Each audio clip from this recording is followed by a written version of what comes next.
What is this psychology? What is philosophy? These are all areas you got to think very seriously about today.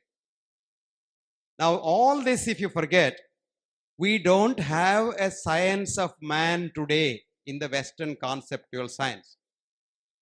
Alexis Carrel, in the same book, another book which is called The Science of Human Possibilities, writes one sentence: there is no science of man. Because the conventional reductionist science, you can't have a science.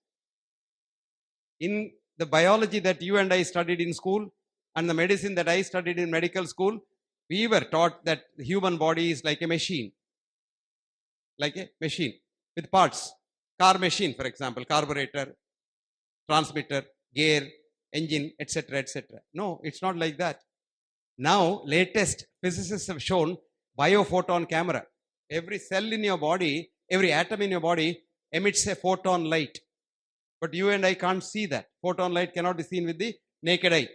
But a physicist in Germany in 1996 produced a camera called the biophoton camera, which can catch the photons. His name is Fritz Albert Popp. Fritz Albert Popp. Popp has this camera, and if you can photograph a man, I can see the whole body's energy pattern. Very interestingly, Popp did an experiment.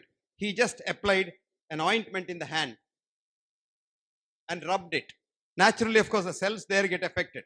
Supposing you have pain, you rub an ointment. They show in the television somebody has a pain and the husband rubs that no pain or no on or something. Immediately she gets relief. It's all 100% wrong. But anyway, now some cells get affected. But what he saw was the cells in the brain change, which means we are one. So beautifully connected. And where the energy transmits at a rate of 1,86,000 miles per second.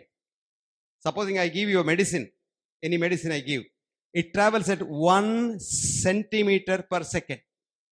That means you take the medicine, it has to go to the stomach, then it has to go to the intestine, get absorbed, and then maybe day after tomorrow it will start working. But of course, many of you get relief immediately. This is known now. That's called the placebo effect. Before the tablet goes to the mouth, you are better. Because this recent study, very recent study showed it is only the placebo effect that does any good to human beings. Every drug damages, but the placebo effect does good. For example, they did a study in Cambridge, which was done in Cambridge, Oxford, Hamburg, and Munich. 4 universities together did this study. They were running morphia drip for cancer pain. Morphia is the most powerful painkiller known to mankind.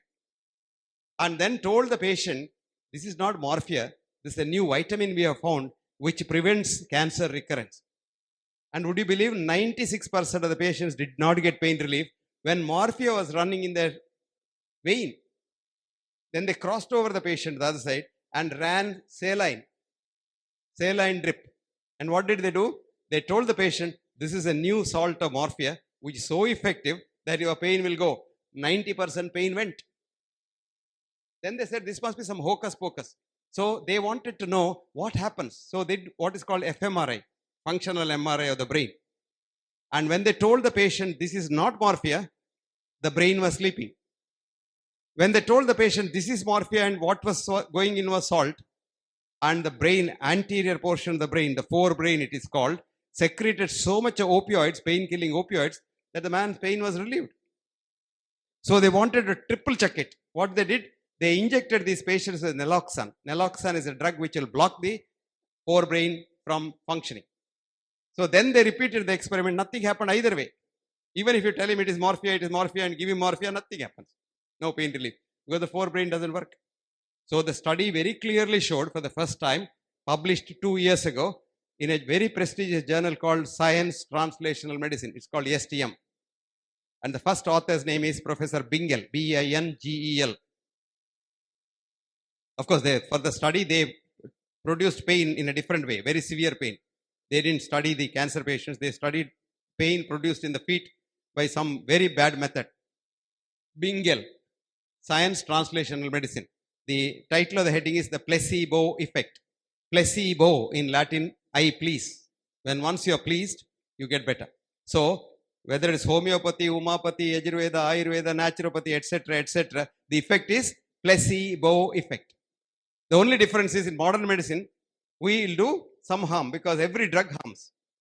This was again done in a recent study using a most modern chip, which studies the mitochondrium in the cell. It's called MIT chip, mitochondrial chip. And using that chip, a scientist, a geneticist in Louisiana University, his name is Douglas C. Wallace, Wallace, Douglas C, DC. And the study's name is mitochondria as chi. You know chi, CHI? In Chinese language, it means energy. Mitochondria as chi, CHI. And the journal is Genetics. Year is 2008. Volume is 727. No, volume is 179. And page is 727. Read this. It's a huge article. It requires about 10 times reading because it's full of physics. And what he did was, he gave a chemical drug. And this drug, when it enters the body, because it is a reductionist molecule, the body says, oh, this is not mine. I have not seen this before. So it must be poison. So it throws it into the liver for destroying.